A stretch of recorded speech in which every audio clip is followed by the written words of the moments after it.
What's up, everyone?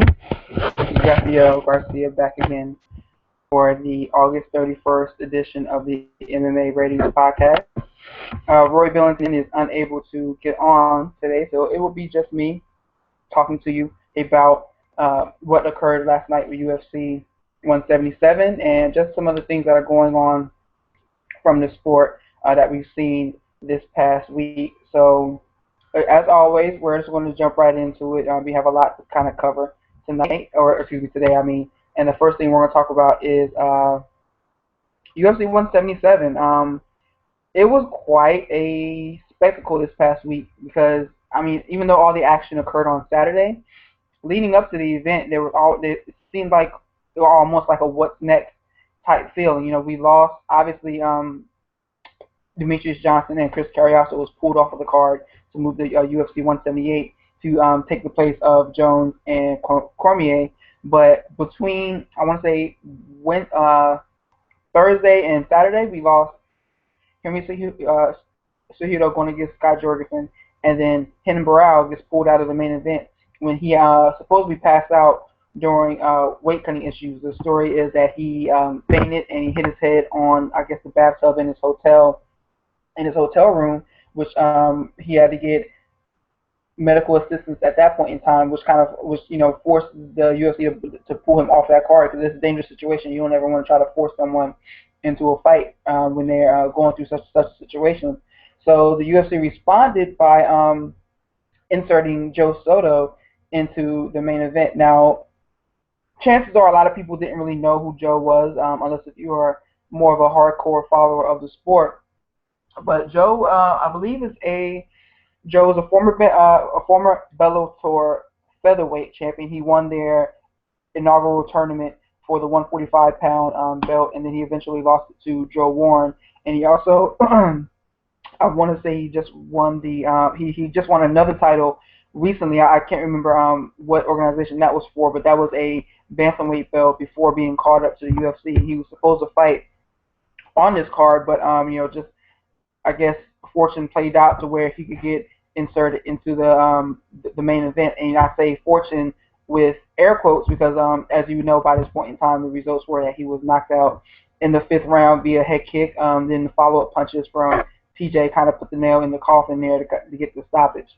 So looking at the main event, it's funny because first you have to talk about the response that came across when Soto was inserted into the title picture. There was a lot of people who were upset. You can look at what Eddie Wineland posted on Twitter, for example, where he called I want to say he called the main event fucking bullshit. That may be the exact term that he used, with some form of expletive that he used to describe the main event. There was even a hashtag going around where on Twitter saying don't buy UFC 177, something along those lines. So there was a lot of outcry from what was going on with this sport, and I'm actually going to get into that later because I feel like some of it is justified and some of it is not. But I'm going to touch on that in a little while. But going back to the fight itself, I feel like both fighters definitely were impressive to me.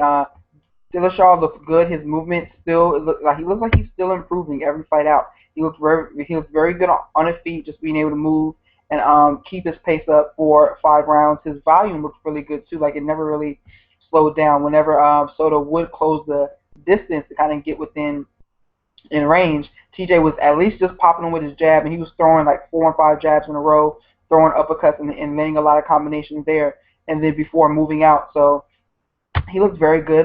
He looked a lot better than he even did at UFC 173. So I'm definitely impressed with what I'm seeing from the champ. Soto, on the other hand, he was landing some good counter shots. I know I definitely caught him scoring off of some big shots of his own. He had cut TJ, I want to say, in the third or fourth round, cut him under his eye. So he was scoring blows of his own. He didn't win any other rounds, but he was definitely more competitive than I guess people gave him coming into this fight. I'm interested in seeing what's next for both competitors. Obviously, with TJ, he made mention, that he's not interested in fighting Renan for the title again. The UFC has not committed to offering Renan a title shot after this situation. And I'm not sure how I feel about that either because, it wasn't like he failed a drug test. It wasn't like he just didn't no show completely. He was attempting to cut the weight, which is a normal part the of the fight world, and he failed at cutting weight in a way where his health was in jeopardy. I'm not sure if the UFC should necessarily punish him that way or what, but they seem to be very upset with the former champion. So there's no word on him getting another title shot. Obviously, you have Dominic Cruz fighting at UFC 178 against Takeya Mizugaki. So maybe if he looks great, they can pull him up to fight TJ next. You have Raphael and Brian Caraway also fighting soon. So the winner of that fight could be the next guy to face TJ. There's a lot of different opportunities there and in a lot of different ways that the organization can go. So that's what's next for TJ. Looking at Joe Soto, I would like to see what's next for him. I think he did a lot better than like everybody kind of expected of him. He looked good. I don't think that the UFC will really punish him too badly for losing. So I expect them to give him someone of like a mid card type stature. Maybe like let's say Brian Caraway loses his fight against Raphael Sunsao. That would be an interesting fight. I would like to see you even place him against Takeya Mizugaki. There was a lot of questioning about Joe Soto on how good he would be if he ever made it to the UFC. And now that he did, he looks really polished. This guy isn't a bum. People may not know who he is, but he definitely proved that he belonged in the octagon last night. And I'm looking forward to seeing what's next for him. Moving down the card, we have Tony Ferguson defeated Danny Castillo via split decision. And this is interesting because, there are some people who are upset with how the fight was ruled. I actually watched the fight without any sound, and I felt like Tony Ferguson won. I didn't have any questioning in it. I know Danny definitely had his good spots. He had a solid, I want to say it was around 2. But Ferguson, I felt, was a more aggressive, more accurate, and more and just like he looked like a more complete fighter during that contest. Again, watching it in silence really helped me a lot because I was able to just sit there and watch the fight instead of listening to how the crowd reacted or how the announce team would react to any brief moments in action. So I definitely gave the fight to Tony. He won 2 judges to 1 over Castillo. I still don't think either one of these guys are ready to get thrown into like that top group yet. This is an interesting co-main event. So we'll see who's next for these guys. Tony Ferguson's already fought Michael Johnson, so that bout isn't there quite yet. Maybe a bout against Abel Trujillo down the line. Someone else who can kind of give him like a one more bout until you get into that top 10 to 15 of the group where you really have to kind of separate the wheat from the shaft at that point in time. So he's almost there. He's not quite yet. Danny's always going to be the forgotten guy of Team Alpha Male. He's looked very good since being brought over to the UFC. I want to say this is his 4th loss in the octagon. Once he has 7 wins so far. So I don't think he's someone that will drop down too far. He stays active.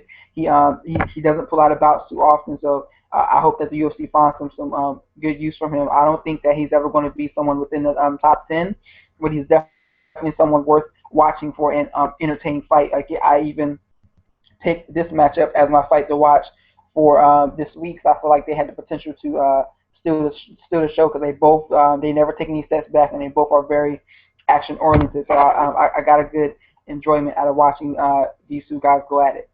The women also the women's bantamweight division was on display with Beth Correa against Shayna Baszler, and man, Correa looked good, very powerful, very dominating.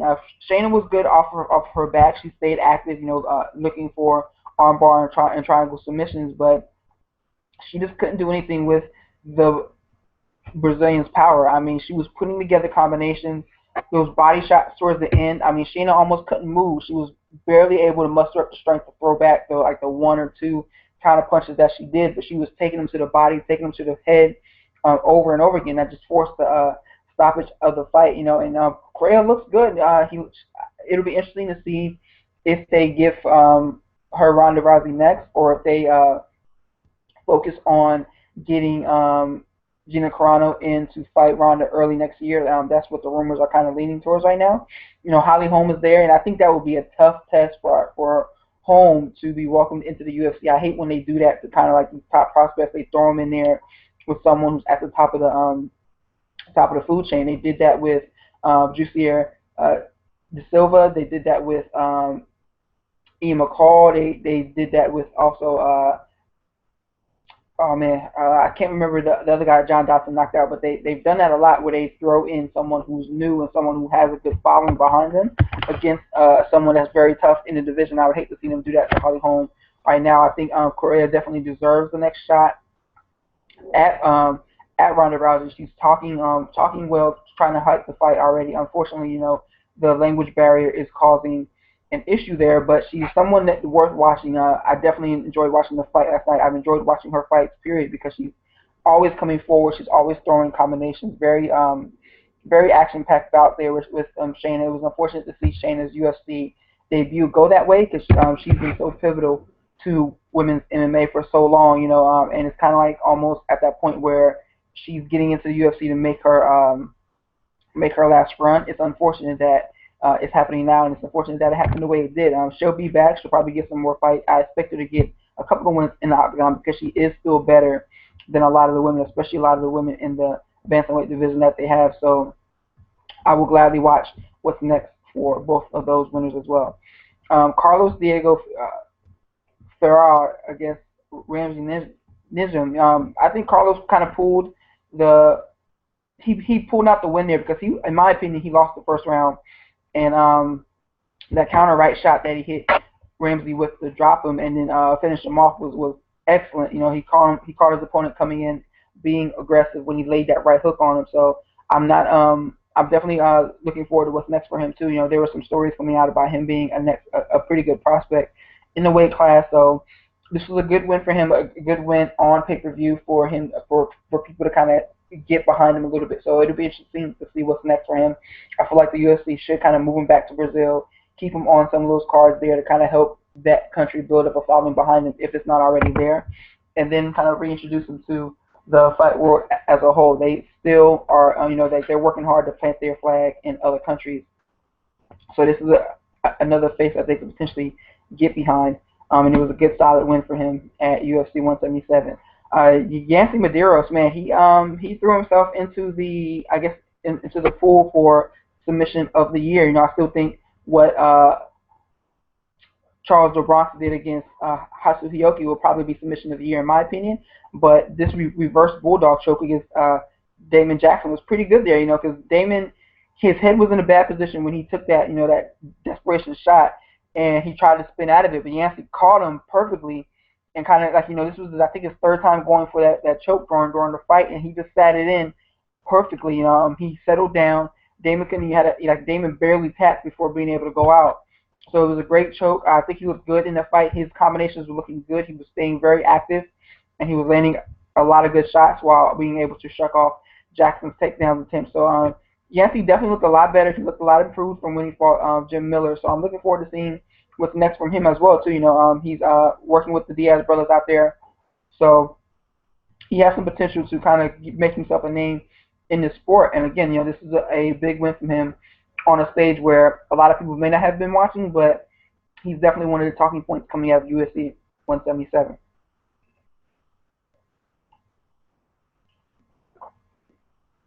Moving on down the card, we have Derek Brunson and Lorenz Larkin. This was probably the toughest fight to watch of the night. I thought it would be better, but at the same time, I'm not surprised it went the way it did. I expected more out of Larkin. I expected him to be cut from the organization too after this performance, because he seemed to be, he had a hard time avoiding the takedowns of Derek Brunson. He just wasn't very active on his feet. He allowed Derek to kind of stalk him, kind of pin him up against the cage, and get his takedowns as he wanted to. So I thought that this fight here was a pink slip fight for both competitors. I thought the loser was going to be cut from the organization. Now that Larkin's been cut, it's unfortunate to see him go.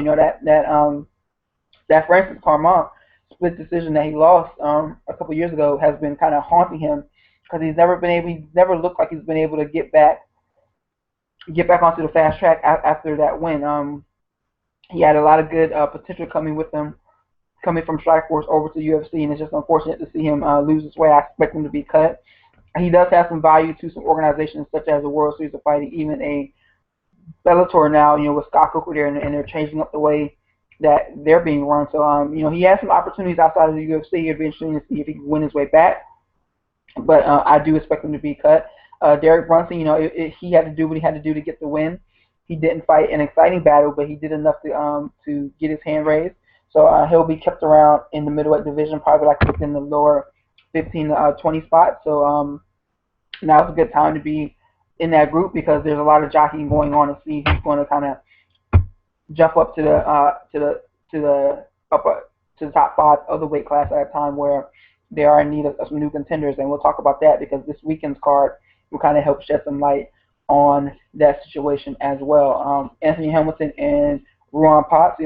Hamilton, we're seeing a lot of these TKO via punches to the body. I feel like people are realizing now that body shots are probably one of the most underutilized tools in MMA, right behind the jab. Boxing, people forget about boxing. I understand that using leg kicks and front kicks and teeps and everything to keep your opponent off of you is key, is vital. But when you get into those close quarters where you can't throw a kick without being stuffed, this is where body shots and head movement and hooks come into play.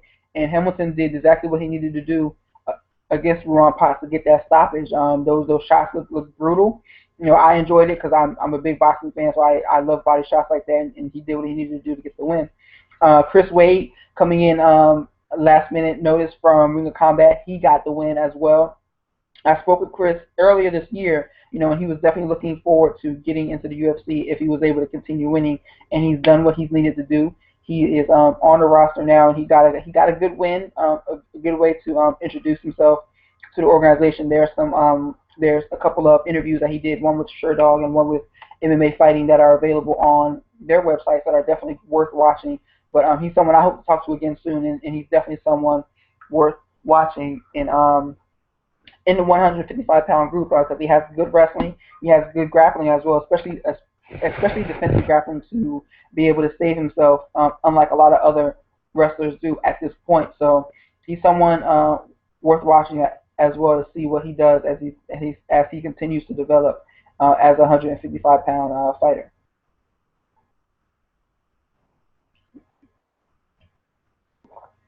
So we're going to move on to just some thoughts about some of the news and stuff that's going on in the mixed martial arts world. And the first thing I want to touch on is UFC 177 as a whole. As I mentioned, there was a lot of arguments as whether or not this card was worth purchasing. It still has the same price point of, I want to say it's $54.99, just about $60 to watch it in standard def. I want to say it was maybe $70 in high definition, and that's a high asking price for a fight card that only had, let me see, only had 2 ranked fighters. Like, that's asking a lot of money on original. And unfortunately, there are going to be people who didn't want to purchase the fight card just because of what was going on. There's people who are saying, that they're expecting this card to be under 200,000 buys, and that'll be the second card this year that hit such ridiculous numbers. So, what does this mean? Is this really an oversaturation of the sport, or are we just seeing like a freak accident? I think it's a little bit of both. The reason why is because, personally, I wonder, what would I like more? As I watched this fight last night, I was asking myself, what would I like more? If the UFC only did, let's say 6 pay-per-view events per year and then 6 events on the Fox platform, totaling 12 events per year, would that be something that people would enjoy more? Because those cards would be more stacked and they would feature a lot of big-name bouts every time, like once a month, every time that the event was presented. Or we have the other side of the coin where we're getting so many cards throughout the year that that you have weaker events such as this. So we're kind of in a flux as to what side of the coin we fall upon. Myself personally, I believe that more events are better, but the way that those events are presented to the crowd or to the MMA community is what needs to be addressed.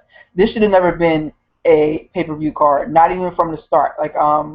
The fact that even if it had TJ and Mighty Mouse both defending their titles, it still shouldn't have been presented for that $60 price point. I feel like pay per view should be reserved for the big names, for the Ronda Rouseys, the Chris Weidman, the John Jones, Johnny Hendricks. And it's weird because even Johnny Hendricks and Cain Velasquez, they haven't really brought in the big number the big number of pay-per-view buy rates right now. So it's hard to wonder what's going to happen with those guys. I really think that, of course, the UFC is doing their thing where they have every pay-per-view will have a title bout. I get that. I understand that. But maybe they should look at what champions they are relegating to pay-per-view and which ones they are going to keep on the Fox event. This card right here would have been great if it would have been on Fox, a free event. I'm sure that it would have had a strong viewer base there, but we'll see what the numbers are in a couple of weeks. And then on top of that, this is kind of like a freak situation. You had the injury with UFC 178 that affected this card. Then you have Henry Cejudo getting pulled out because of the weight issues. Then you have Renan Barão passing out and being taken off the card. This is like some things that we see in other professional sports where injuries just hit a team and they just compound. Football season is starting, so some of y'all better get your egos in check because your favorite team may go through something similar to this where the star quarterback gets hurt, the wide receiver, the linebacker, all these guys are going out left and right, and there goes your whole season. This is just something that we see with the UFC going on right now, and it is unfortunate to watch. Now, I think one of the other overlying issues was the fact that UFC 177 did not get an ample amount of promotion until it was too late. The past month has been all talk about UFC 178 until John Jones was injured in that card. And it's funny because now it's falling on deaf ears again. No one's really wanting to talk about it. But before, UFC 178 was a darling. It was a talk of the town. And UFC 177 wasn't getting any coverage at all. And that's why we got some of the results that we have now. I think the numbers are going to be abysmal. Dana White's probably not even want to talk about them. It's going to be something worth watching. I can't wait to see them and see what comes out from that. But I think right now, it will be hard to go back to that model where UFC only did 12 to 18 events per year because we wouldn't see as many title defenses, so those groups would be in a bigger logjam, and B, we still wouldn't get to know who a lot of these fighters are. I think it would help the regional market more so, but still, even those regional events are suffering because I know a lot of promoters there that are struggling to make any type of profit off of their events. So this is a compounded problem that we won't really see the solution to anytime soon.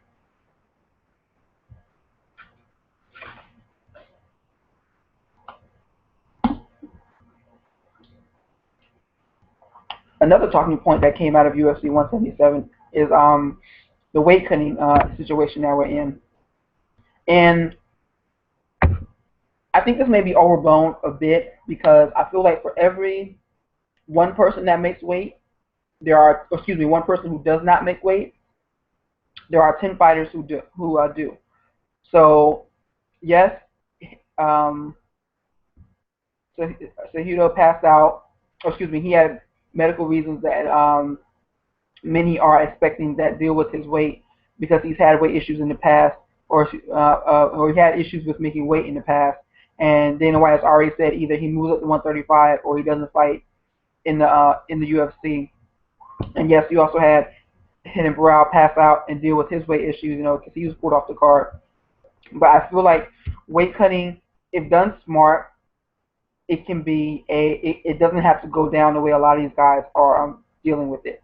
We've seen Anthony Johnson, for example. He's had so many issues with making weight to the point where he was cut from the organization because of it. He has then gone up 3 weight classes almost. He's fought at heavyweight before too, so he had to basically change his lifestyle. And what's scary is that he's a much more improved fighter now that he's not dealing with the weight issues of trying to cut down to 170, trying to cut down to 170. But still, I feel like the reason why this is such a talking point is because it happens rarely. Maybe I want to say what we see, like maybe one person per card not make weight, and then they turn around and make weight during the second weigh-in. So what are we really asking for here? If the MMA turns and makes more weight classes, that's going to hamper the sport as a whole. But think about it. Weight classes are diluted now. Besides 170, 155, maybe 185 towards the top. A lot of these weight classes don't have a big, wide group of contenders. So what happens if we add 4 or 5 more weight classes in there? What happens if we add a 195, a 160, a 130, a 165 weight class? That's going to be a lot of fighters who are shifting around to get into those groups. And then on top of that, people complain about the oversaturation of the MMA now. Where are all these events going to go that will feature the 165-pound champion, or the 145-pound champion, or excuse me, the 140-pound champion, or the super heavyweight, or the 195-pound champion? Like, where are all those events going to go now? Are people going to sit down and watch them? It's a tough conversation to have, because right now that solution doesn't seem to benefit the sport as much as many people think it may. Yes, it may help with the weight cutting problem, but then you have a host of other issues that are opened up because of it. And then you also have the issue of maybe you can move around when weigh-in dates. Or I know some boxing events, they weigh in. I want to say a couple of days in advance. Then you have like some jiu-jitsu tournaments where they weigh you in on the way to the mat. So there's those two different options there too as well. But that will also cut into the ability of some guys to make weight. And then you'll have some guys who can weigh in on like a Wednesday, for example. Let's say like a guy who can make 155 weighing in on Wednesday, and then next thing you know, when he comes to fight on Saturday, he could be almost 200 pounds. He could be 180, 190 pounds, and there will be nothing that the organization can do to kind of regulate that as well. So again, this is a slippery slope that I don't think people should really kind of jump on right now, because it's definitely a tough situation. I think that these fighters need to be smarter about the way that they are cutting weight. Waiting into, I've seen some fighters lose 14 pounds from a Tuesday to a Friday to make weigh-ins. That's just not smart. You have guys out there like Mike Dolce who are out about managing these guys' diets. They're managing their workouts. So there are options there. But what I've seen personally in the sport with my own 2 eyes is that I believe weight cutting is done incorrectly. On the college level, college wrestling, you don't really hear about weight cutting issues so much like this. There was a big point in time where weight cutting was a big problem there too, and you had some athletes who actually passed away due to trying to take such extreme measures to make weight. That hasn't happened in MMA yet, and I use the word yet because it just seems like that's the way weight cutting strategies are going. But it's a tough situation to be a part of right now. I think that the onus needs to be on the fighters more so than the promotion or the commissions regulating the sport, because these fighters know what they're doing to make weight, and they know how they're behaving when they're not preparing for a fight, gaining a whole lot of weight, and that needs to stop as well too. So weight cutting is going to be something worth watching over the next couple of years to see if these guys start to use new tactics, or if we continue seeing a lot of people who miss out on opportunities like we did this past weekend. So that'll wrap up everything, all my talking points for UFC 177. I'm going to talk about some of the other news bites that we saw throughout the month. Hector Lombard and Tyron Woodley is the talk of the they fighting each other is the talk of the town of the MMA world right now, because both Woodley and Lombard are 2 highly ranked fighters in 170, and their styles are very similar. Their styles will create a very interesting, or at least exciting fight, because you would know somebody's going to get knocked out and it's going to happen violently. The only issue is their teammates. Now, the UFC has gotten teammates to fight in the past. Obviously, everyone remembers Rashad Evans and John Jones, that fight that happened 2 years ago. Even back before that, Tyson Griffin and Evan Dunham were were teammates when they fought as well too. So this isn't new. I want to say, like they tried to get Josh Koscheck and John Fish to fight. That never came together. But they've gotten teammates to be able to fight in the past. So I would not be surprised if Woodley and Lombard do compete against each other. This past March, Lombard was saying he would never fight his teammate. He was talking about Robbie Lawler because he's another guy that's and he's fighting for the welterweight title in the next couple of months. So he's another guy who is a part of ACT who could be in this conversation as well too. But Lombard was saying he wouldn't fight his teammates in Woodley or Lawler if they were to get to that point. Woodley, on the other hand, has mentioned he'll fight his teammates over a title, but this bout right here may be him fighting his teammate over a title shot because both guys are in a position where a big win for them could solidify them getting a shot at the belt. And the UFC, Dana White's already kind of stirring the pot. There's a story, I believe, on MMA Fighting that I saw where he's saying that Lombard is interested in the fight, but Woodley doesn't want a part of Hector kind of prodding Tyron a little bit, saying that you're the one, you're the hurdle in getting this fight together because you don't want anything to do with fighting Hector Lombard. These guys have a lot of pride, so that may be the the right track to get these two in the cage together. It's kind of what happened with Evans and Jones as well. So you never know what may occur. I expect to see them fight. Honestly, I wrote a piece on Bleacher Report last week that Woodley is the most interesting matchup to me for Hector Lombard now that he's coming back from injury, and they could put them on the right track where they could potentially fight before this year is out. So I think it's something worth watching, and I would enjoy seeing it as well. In other news, Stephan Bonnar, he signed on the Bellator, and there's rumors circulating that he's going to fight Tito Ortiz. And to me, the biggest aspect of the story is the fact that the UFC is okay with this move. Bonnar, he retired recently after having more. Well, I'm not going to say that, but he recently retired from the sport. I believe he may still have fights left over to the UFC, but instead of taking that opportunity, they allowed him to walk away from his contract and go join Scott Coker and co. over in Bellator. It's a money grab situation. I honestly wouldn't be interested in watching Stephan Bonnar fight at all. I'm hardly interested in watching Tito Ortiz fight, so if we put them together, probably still not going to watch. But it gives them an opportunity to build a card around those two if they do get that fight booked. So it could be something worth noting. I don't think he doesn't have a title run in him at all. So he's not going to win the 205 belt there. So it's just a money grab opportunity for both the promotion and the sport as a whole. In other action, last weekend, last Friday, 1FC was held over in I want to say the Philippines, and we got to see Ben Askren and Shinya Aoki in action, and both guys were able to get into the cage and pull out wins rather quickly. Askren got what was I believe his third stoppage in a row.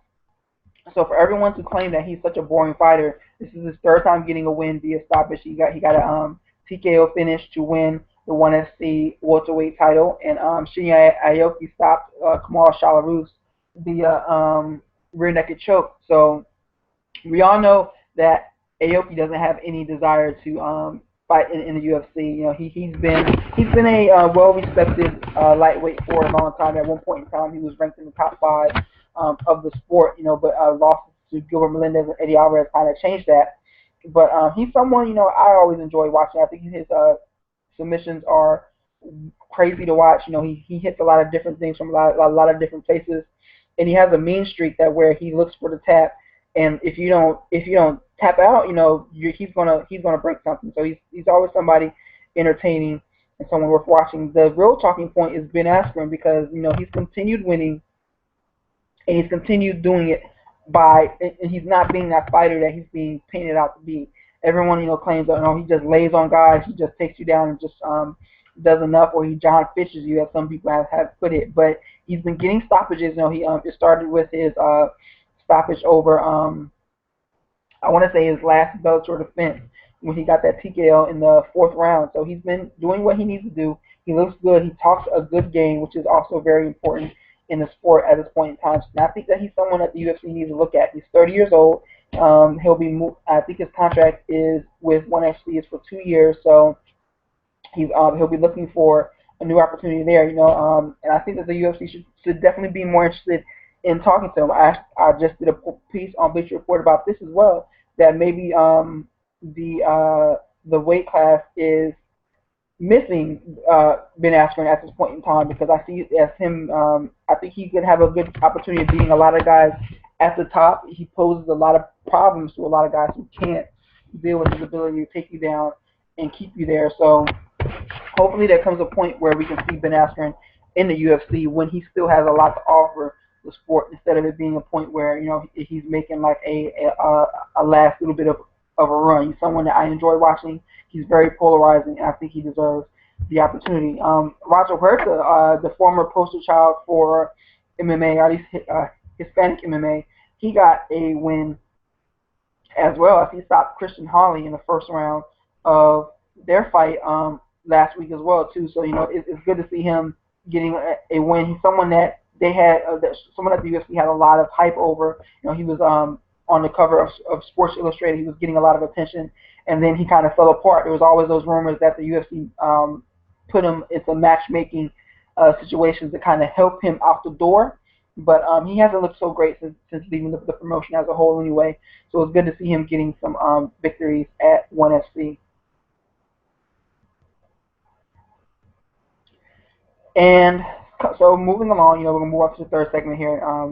And that's just looking at some of the upcoming events that we have for the UFC and Bellator. They actually are getting in with a big event. I'm going to talk about their card first. Bellator 123 is this Friday on September 5th, and the main event features Pat Curran versus Patricio Freire. This is a rematch of the split decision bout from 2 years ago, I believe, 2 or 3 years ago, maybe a little bit longer than that.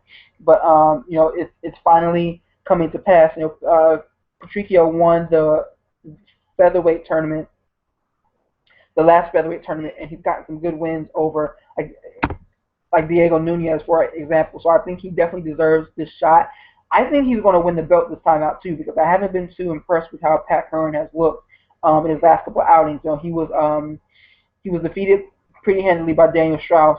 Strauss was beating his butt in the rematch until 12 seconds left when Strauss gave up his back and was submitted. So I think Patricio is going to be able to get the win, because Curran just hasn't looked so great in his last couple of outings. There's been talk that he has been dealing with injuries, which is understandable because they happen in the sport. But I just think that the Brazilian is too determined. Like, even watching him fight, he looks like a man possessed when he's out there just slaying guys in the cage. So I expect him to get the win.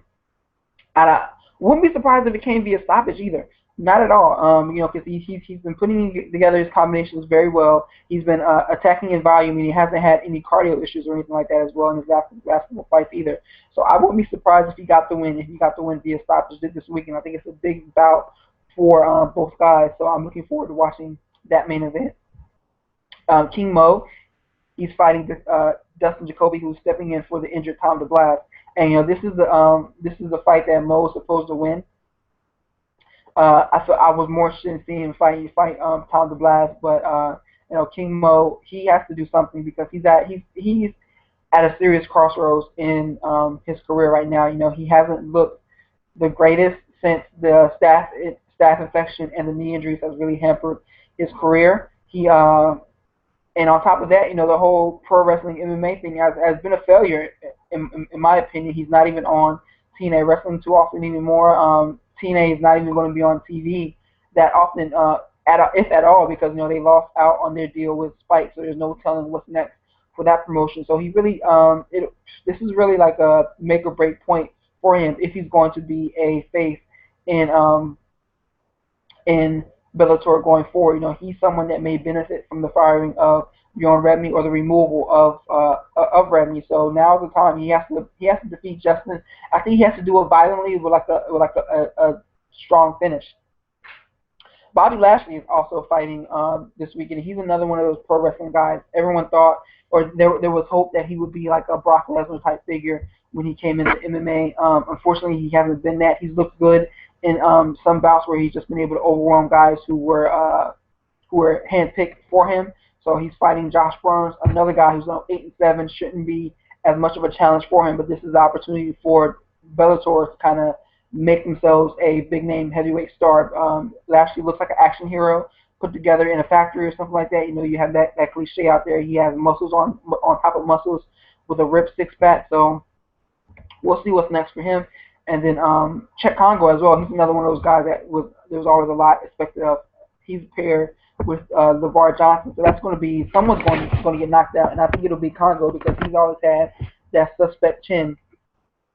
If he goes in there trying to wrestle LeVar, I think that gives LeVar an opportunity to catch him and clip him and get him out of there. But that's another heavyweight fight that's booked with the intention of someone getting knocked out. So it'll be worth a good watch as well there too. If you're into that kind of bout. Beyond those names, the only other individuals I'm looking forward to seeing, Dan Kramer. I've always been a fan of his. I thought he's always been a tough guy since his time on The Ultimate Fighter. He's finally fighting again in Bellator. He was having contract issues with the organization. But there's a lot of other guys. Brennan Ward is also competing. He looked good during the last tournament he was in.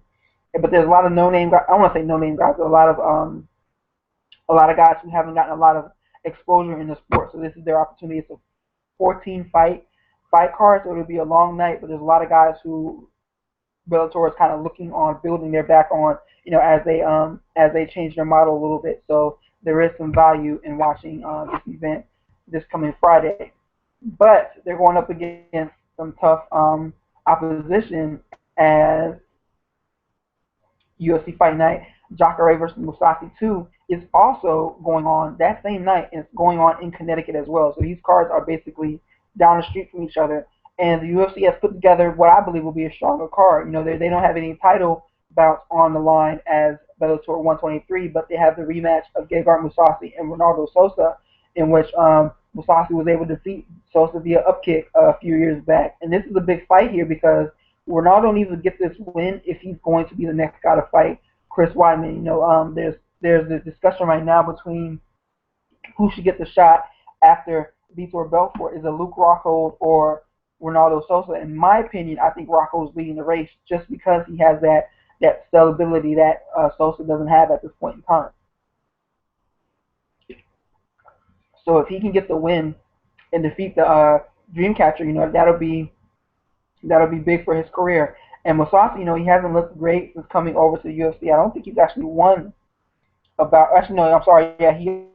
defeated Ilir Latifi, but beyond that, he just who was a dual champion back in the day. Oh, he also defeated Mark Munoz. I forgot about that fight too, as well. So I'm looking forward to watching this main event here. I think that Sosa takes the win. I think he's been doing better recently, and I think he's on a roll. I think he's someone that can be really threaten Chris Weidman and threaten his title reign. So I'm looking forward to watching this fight because I think that Jacare is going to get the win. I think it'll be a 5-round contest. I think he'll do enough on the feet and on the ground to earn the unanimous decision there. In the co-main event, you have Alistair Overeem and Ben Raphael. I think it's Alistair Overeem's time. Not his time, but he has to win this fight.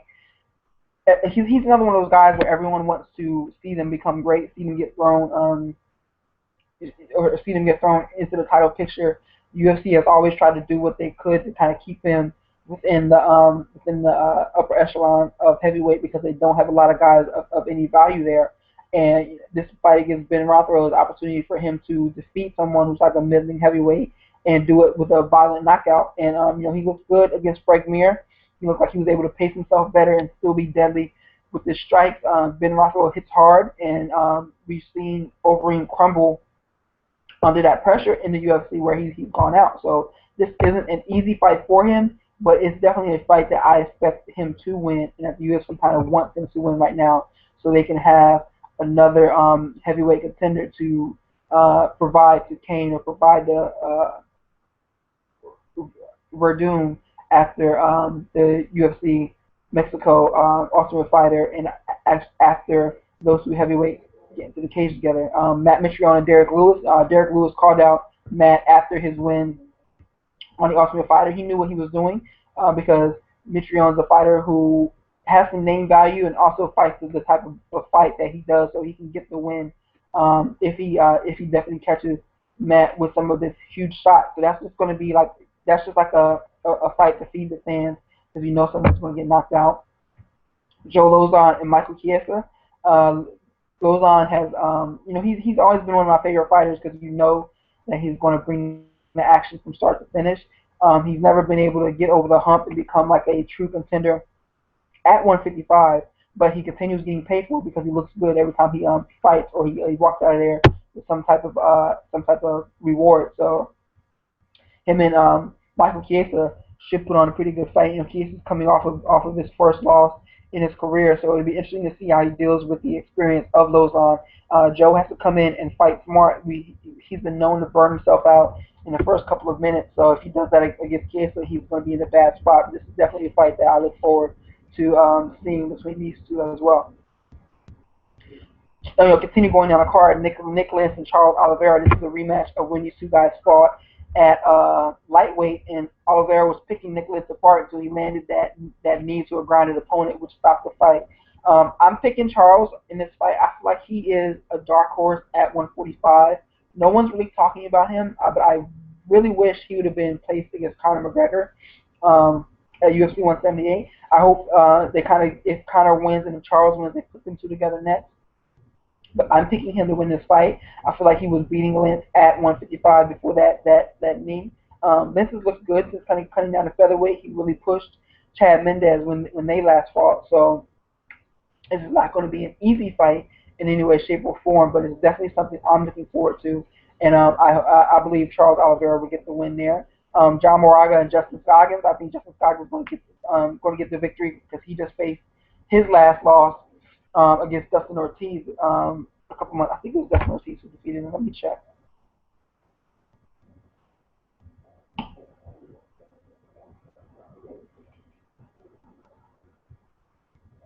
Yeah, he was just defeated by Justin Ortiz back in July. So this is a big fight for him because he has to kind of get back on the win track. John Moraga, he's always he just lost to John Dodson,